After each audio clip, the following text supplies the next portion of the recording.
What up, Space Fam? Goes in here from Anime Uproar, back at it again to discuss the latest and craziest developments in the One Piece story. I did the spoilers earlier in the week, and now we got the full review with a lot more crazy information about Luffy's new power, Lucci's awakening, their fight, the crazy secret about devil fruits and the sun god Nika fruit, Akainu and Kizaru, and much more, so make sure to stay tuned for this one. Chill the Pirate King within and smash that like button to set off the fireworks. If you enjoy seeing these One Piece reviews and updates, be a smashing king rather than passing Orochi, and the universe will reward you. Join the Nakama if you haven't already by subscribing and hitting that notification bell to turn on all notifications, or you will miss future One Piece videos and updates. So just look below the video and check, since I know some of you don't even know you're not subscribed. And now, without further ado, let's jump into it, spoilers and all. This chapter is called "The Desire of All Things Are Born to This World," and it will be very relevant indeed in this chapter, specifically when it comes to devil fruits, but more on that later. So the chapter starts with people freaking out on Egghead because Atlas was defeated by Lucci. Jinbei and Chopper notice CP0, as does Luffy, who's carrying Bonnie. Of course, Chopper calls him Rob Lucci rather than Pigeon Guy, as Luffy did. Jinbei himself is shocked that CP0 is actually going after Vegapunk. Comedy ensues as Luffy asks Lucci why he's here, only for Lucci to respond, "It's a government island." And it's funny when our crew realizes that yeah, it is weirder for them to be there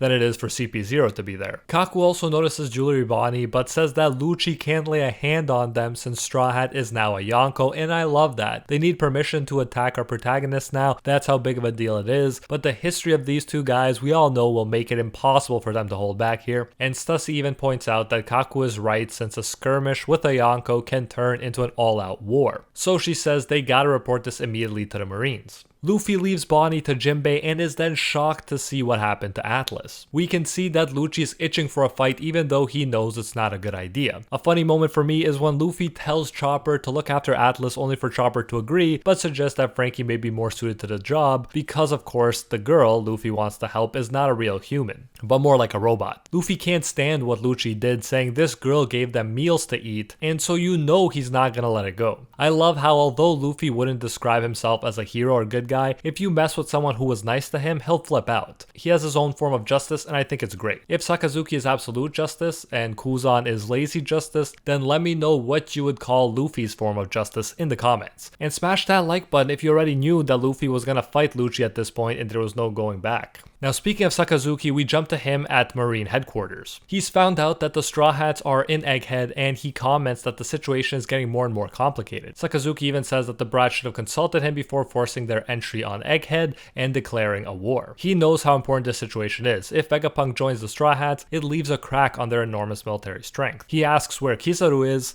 and we're told the super hype news that he's heading for Egghead right now. He says that Lucci should wait for the Marines to arrive and that Lucci should not fight against Straw Hat at all costs. Sakazuki, very much the cautious one in these recent chapters, but that's probably how a leader should be anyways. But this clears up some stuff about the spoilers. Some spoilers seem to suggest that he didn't want Kizaru to go to Egghead, but in reality he appears to be saying he wants to hold back Lucci until Kizaru and the Marines arrive. So this is definitely more hype than the initial spoilers made me think, and I'm very glad that our Straw Hats will finally take on an admiral at a point where they could actually beat him. At the very least, they'll fight as equals this time. Both Luffy and Lucci are being told not to fight and that this will become a major incident by their respective sides, but to no avail. In the control room, they also notice Lucci's awakening, and Daft Punk says it's a rare sight. Not only are they fast, but as I mentioned in the spoilers, it's pointed out that there are many cases where awakening of zone types robs their users of their own personality. And I think Lucci's awakening is rare because Lucci is still Lucci. Maybe there are some effects when he goes into that final form,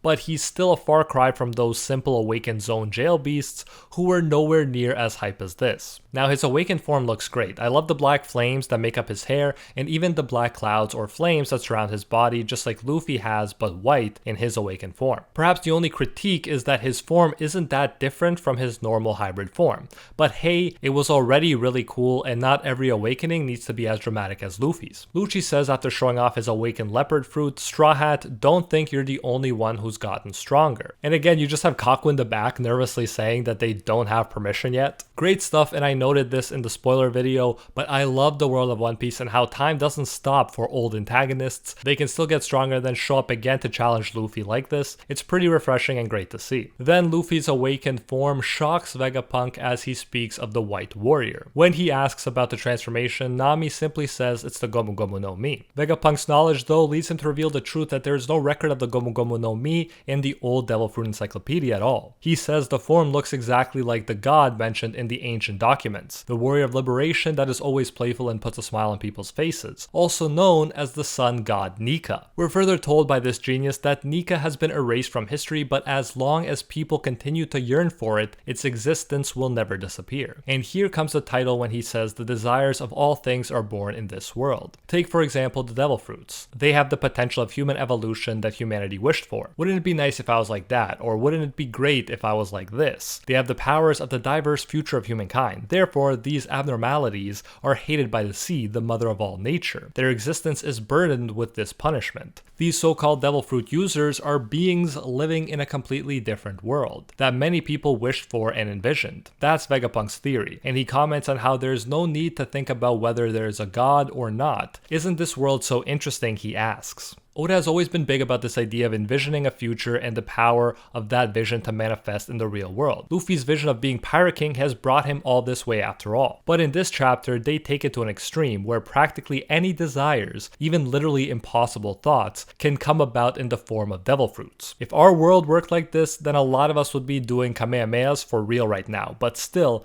I very much agree in the power of desire and will to shape the world around us. It's always been a fascinating idea to explore. This is also the whole philosophy behind vision boards and making goals and stuff like that. By the way, as Vegapunk was talking, Luffy and Lucci were fighting. Nothing crazy, but we saw Luffy's eyes pop out as we're used to, and him stretch his neck in humorous ways to avoid Lucci's attacks. I gotta say, it must be irritating fighting a guy that just keeps laughing during the fight as Gear 5 Luffy does. Sentomaru, aka Axe Guy, shows up and asks Vegapunk what to do. Vegapunk wants the Seraphims to be ordered to attack CP0, and we see the Seraphims that look like a young Mihawk, Boa, and Jinbei. Sentomaru is like, wouldn't that make me a defector too, but ultimately decides to go with the man who saved him when he had nothing to eat, which was Vegapunk. Sentomaru even commands the S-Bear Kuma looking one that CP0 brought to attack those very same government officials. Sentomaru overrides their own authority chip. So they're at a huge disadvantage right now. Too huge for it to continue. We already know Straw Hats would beat CP0. So for there to be 4 more Seraphims on their side would make no sense. We have to assume that to make this a more interesting fight, the Seraphims are going to be put against our guys. We're told the rank of authority that these Seraphims follow is 1. 5 Elders, 2. Vegapunk, 3. Sentomaru, and 4. Holder of the authority chip, and it looks like orders from transponder snails don't work, so they have to be in that dangerous room, I'm guessing, and the 5 Elders can't just call from far away. Kaku even points out that if they win against the Seraphims, it would be a loss to the world government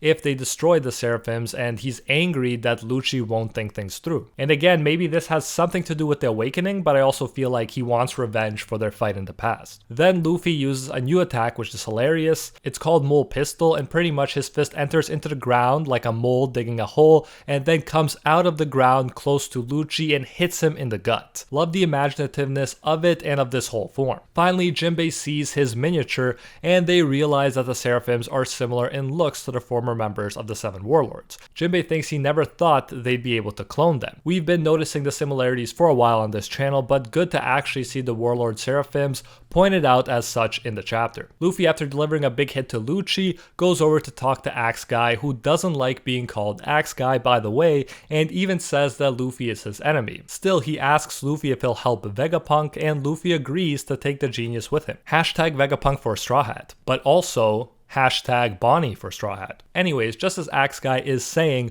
who would have thought Luffy would become an emperor and that he can't understand Luffy's form, he's cut short by Lucci, who has recovered and used Shugun to ruthlessly pierce our Axe Guy through the chest. It was really smart of Lucci because, as he says, they just have to kill the control tower and the Seraphims will obey them. So potentially this fight already had deadly consequences. Now this is actually what Oda needed to do to make this fight more interesting. We saw how OP the Seraphims are, that they even made Blackbeard express worry, so now that the Straw Hats will have to potentially deal with all of them and CP0 and Kizaru, means that this has suddenly gone from a potential blip into a huge battle that won't be a piece of cake by any means. And I'm super down to see how Oda deals with it and how much more the Straw Hats grow in notoriety after they win and even take Vegapunk, the key to a lot of the military's might. What an amazing chapter, and again, Oda chose to have a break after a hype chapter, so there won't be anything next week, but this is definitely a good cliffhanger to keep us excited and to hold us over until the next chapter comes out. So what you should do right now is look down and make sure you're subscribed so you know when we get the spoilers